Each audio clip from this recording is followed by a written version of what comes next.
प्रिय साथियों नमस्कार। आज के वीडियो सेशन में हम लोग control over organisation of bank पर डिस्कशन करेंगे। So let us start.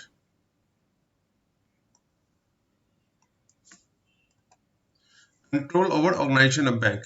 साथियों, जैसा कि हम लोग को पता है कि किसी भी एंटिटी को बैंक चलाने के लिए आरबीआई से लाइसेंस लेने की जरूरत होती है इसमें, ठीक है। और ये कहाँ मेंशन किया गया, ये बीआर एक्ट अंडर सेक्शन 22 में मेंशन किया गया है कि किसी भी एंटिटी को बैंक चलाने के लिए लाइसेंस आरबीआई से लेने की जरूरत होती है इसमें। आरबीआई के पास पावर है क्या कि उस लाइसेंस को वो दे भी सकती है और नहीं भी दे सकती है। कुछ कंडीशन देखते हैं जिसमें कि लाइसेंस देने के लिए आरबीआई का ये कंडीशन लगाया गया है इसमें, ठीक है।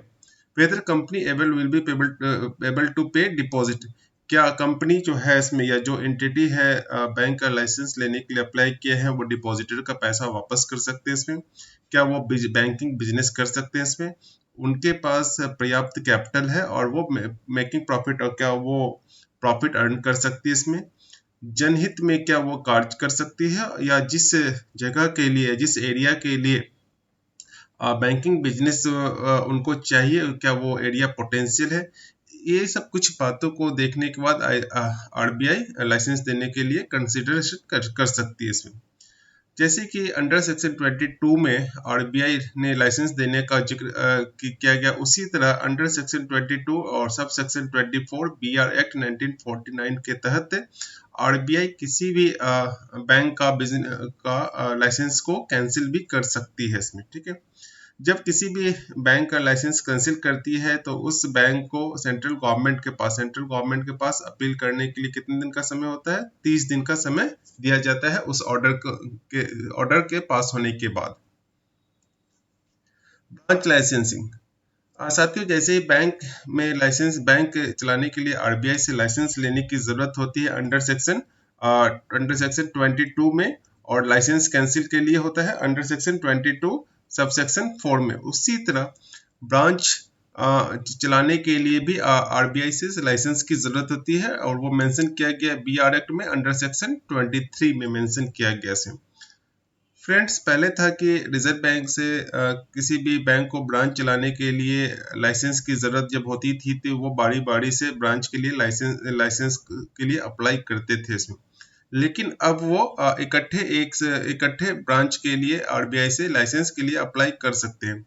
आरबीआई के पास पावर है कि ब्रांच लाइसेंसिंग के समय वो किसी भी तरह का कंडीशन बैंक पे इम्पोज कर सकती है इसमें। आरआरबी के केस में, रीजनल रूरल बैंक के केस में, जो ब्रांच लाइसेंसिंग का एप्लीकेशन होगा वो नाबार्ड से रोटेट होके जाएगा, क्योंकि नाबार्ड उनका एक रेगुलेटरी एजेंसी आरआरबी का है। Capital of bank. Friends, bank के लिए जो कैपिटल की रिक्वायरमेंट होगी वो पेड अप कैपिटल है, सब्सक्राइब्ड कैपिटल है और ऑथराइज्ड कैपिटल है इसमें। देखते हैं ऑथराइज्ड कैपिटल क्या होता है इसमें। ऑथराइज्ड कैपिटल वैसा कैपिटल है जिसमें कि बैंक मैक्सिमम कैपिटल रेज कर सकते हैं इसमें। सब्सक्राइब्ड कैपिटल क्या होता है इसमें, out of authorised capital subscribed issue bank for subscription, और जिनका पैसा सब्सक्रिप्शन में आ जाता है वो पेड अप कैपिटल होता है इसमें। इसको हम एक एग्जांपल से समझते हैं। जैसे क्या कि ऑथराइज्ड कैपिटल, किसी भी बैंक को सपोज किए कि 10 लाख रुपया ऑथराइज्ड कैपिटल परमिट किया गया है इसमें, तो वो जो मार्केट में से पैसा कलेक्ट करेंगे तो वो सारे के सारे 10 लाख रुपए मार्केट से नहीं लेंगे। उसके लिए वो करते क्या है कि कुछ शेयर को वो इशू करते हैं। सपोज कि इशू करते वो हमको 9 लाख मुझे मार्केट से लेने हैं इसमें, ठीक है। जब वो इशू करते हैं तो उसमें फिर सब्सक्रिप्शन होता है इसमें, ठीक है। जो शेयर होल्डर होते हैं वो सब्सक्राइब करते हैं। सपोज कि 8 लाख उसके सब्सक्राइब हो गए। इशू 9 लाख के, जरूरी नहीं है कि 9 लाख के 9 लाख उनके सब्सक्राइब हो जाए इसमें। 9 लाख में से 8 लाख सब्सक्राइब होते हैं इसमें। 8 लाख जो सब्सक्राइब होते हैं तो उसके जो पैसे आ जाते हैं, ये जरूरी नहीं है कि जो शेयर सब्सक्राइब हुए हैं उनके कंप्लीट पैसे आ जाए। सपोज कि उनके पैसे आए 7 लाख रुपए आ गए इसमें, ठीक है। तो 7 लाख रुपए पेड अप कैपिटल हो गया। मतलब authorised capital 10 lakh, subscribed capital जो होंगे 8 लाख इसमें होंगे, और पेड अप कैपिटल जिनके पैसे आ गए वो 7 लाख होंगे इसमें, ठीक है। बैंक के केस में जो है वो ऑथराइज सब्सक्राइब्ड कैपिटल जो है वो ऑथराइज्ड कैपिटल से मिनिमम आधा होंगे, और पेड अप कैपिटल जो है वो सब्सक्राइब्ड कैपिटल के मिनिमम आधा होंगे इसमें। जैसे क्या कि 10 करोड़ पे इनके ऑथराइज्ड कैपिटल किसी बैंक के हैं इसमें, ठीक है, ऑथराइज्ड कैपिटल है, तो इनके जो सब्सक्राइब्ड कैपिटल होंगे इसमें वो मिनिमम 5 करोड़ पे होने चाहिए इसमें, और पेड अप कैपिटल जो है वो मिनिमम 2.5 करोड़ होने चाहिए इसमें, ठीक है। Bank can issue equity capital, bank equity capital issue कर सकते हैं। Basal three guideline of RBI में ये मेंशन किया गया है इसमें कि बैंक अब शेयर भी इशू कर सकते हैं। Paid up capital and reserve, friends paid up capital and reserve की चर्चा जो है वो section 11 under section B R act 1949 में किया गया इसमें, ठीक है। सबसे पहले हम लोग जो है वो फॉरेन बैंक के बारे में डिस्कशन करते हैं इसमें। सो let us talk about foreign bank, ठीक है। मिनिमम कैपिटल जो है इसमें वो 15 लाख रुपए होनी चाहिए इसमें, ठीक है। अगर उस बैंक को मुंबई और कलकत्ता में बिजनेस करनी है, मतलब बैंक चलानी है, तो 20 लाख रुपए उनके पास मिनिमम पेडअप कैपिटल होने चाहिए। साथ ही जो उनका प्रॉफिट है, प्रॉफिट का 20% जो है वो आरबीआई के पास या आरबीआई जहां इंस्ट्रक्शन देगी वहां डिपॉजिट करना मैंडेटरी होता है इसमें। इंडियन बैंक, जी हाँ, इंडियन बैंक कहने का मतलब जो हमारे इंडिया के बैंक है। Branches greater than one state, अगर एक स्टेट से ज्यादा स्टेट में ब्रांचेज है तो 5 लाख रुपया उनका मिनिमम पेडअप कैपिटल होना चाहिए। लेकिन अगर वो मुंबई और कलकत्ता में बिजनेस करना चाहते हैं तो 10 लाख रुपया उनके कैपिटल होनी चाहिए। लेकिन सिर्फ एक स्टेट में वो बिजनेस कर रहे हैं तो उनकी जो मिनिमम पेडअप कैपिटल होगी वो 1 लाख रुपये होगी इसमें, ठीक है। जी हाँ, बिल्कुल, जैसा कि आप सोच रहे हैं मैं भी सोच रहा हूँ कि 15 लाख 20 लाख रुपए बहुत ही कम है इसमें। बिल्कुल, ये जो 15-20 लाख रुपए की हम लोग जो बात कर रहे हैं ये बीआर एक्ट 1949 के तहत, मतलब 1949 में नो डाउट 15 लाख या 20 लाख की वैल्यू बहुत ही ज्यादा होगी इसमें, ठीक है। अभी जो लेटेस्ट आरबीआई की जो गाइडलाइन है, आरबीआई की जो गाइडलाइन है इसमें, उसके अनुसार सभी बैंक को मिनिमम जो है पेड अप कैपिटल 500 करोड़ की जरूरत होती है इसमें। ये जो 15 लाख 20 लाख है वो बीआर एक्ट 1949 के तहत, और लेटेस्ट जो आरबीआई गाइडलाइन है उनके तहत 500 करोड़ की कैपिटल की जरूरत होती है इसमें। Shareholding in banking company, friends जो single voting right of single shareholder, friends जैसा कि हम लोग को पता है कि जो बैंक शेयर इशू करते हैं उसके जो मैनेजमेंट या हायर डिसीजन में शेयर होल्डर का काफी ही रोल होता है इसमें। पब्लिक सेक्टर बैंक के केस में जो वोटिंग राइट शेयर होल्डर के होंगे वो 10% होंगे, और प्राइवेट सेक्टर बैंक के केस में वोटिंग राइट शेयर होल्डर के 26% होंगे इसमें, ठीक है। कोई भी एप्लीकेशन, अगर सिंगल जो application for transfer of share एवं प्रिस्क्राइब्ड 5% से ऊपर के paid up capital by a single person जो ट्रांसफर करेंगे वो कैसे करेंगे, वो आरबीआई से अप्रूवल के बाद ही ट्रांसफर कर सकते हैं इसमें, ठीक है।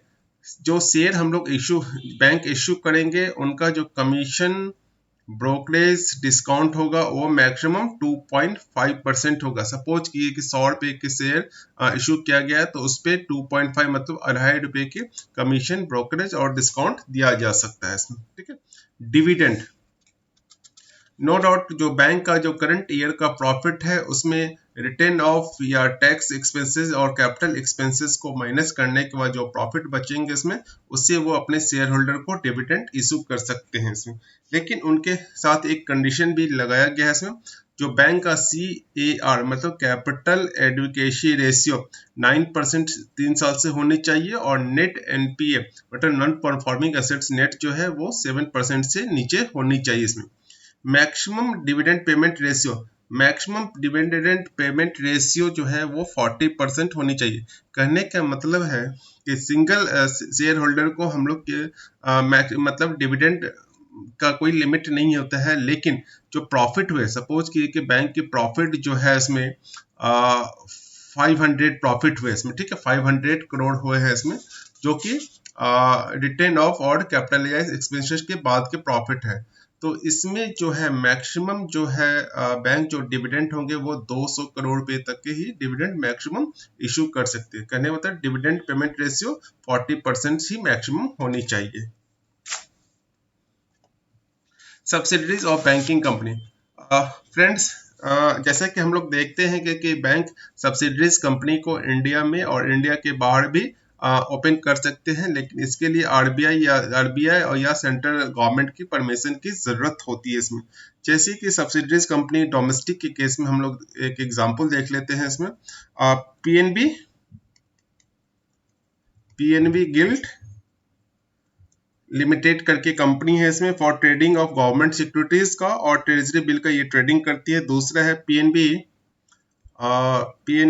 इन्वेस्टमेंट सर्विस है, ठीक है।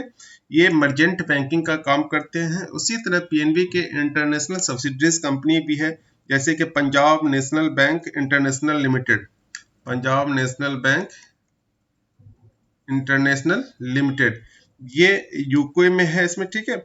उसी तरह drunk PNB bank limited Bhutan में, जिसमें कि पीएनबी का 51% शेयर है इसमें। नेक्स्ट है जो बैंक है वो किसी अदर कंपनी के शेयर भी परचेज कर सकते हैं, लेकिन उसमें कंडीशन है क्या कि जो शेयर वो परचेज करेंगे वो बैंक का अपना ओन कैपिटल प्लस रिजर्व का 30% या उस कंपनी का पेड ऑफ कैपिटल का 30%, जो दोनों में से कम होंगे उतने के ही वो होल्ड कर सकते हैं इसमें। सपोज कीजिएगा कि बैंक का जो कैपिटल और रिजर्व जो है इसमें 1000 करोड़ है, तो उसका 30% मतलब 300 करोड़, ठीक है। उसी तरह कंपनी का अगर पेड अप कैपिटल 500 करोड़ है तो उसका 30% मतलब 150 करोड़। इस दोनों में से जो लो होंगे मतलब 150 करोड़ रुपए तक के बैंक किसी अदर कंपनी में शेयर परचेज कर सकते हैं। Thank you friends, thank you very much.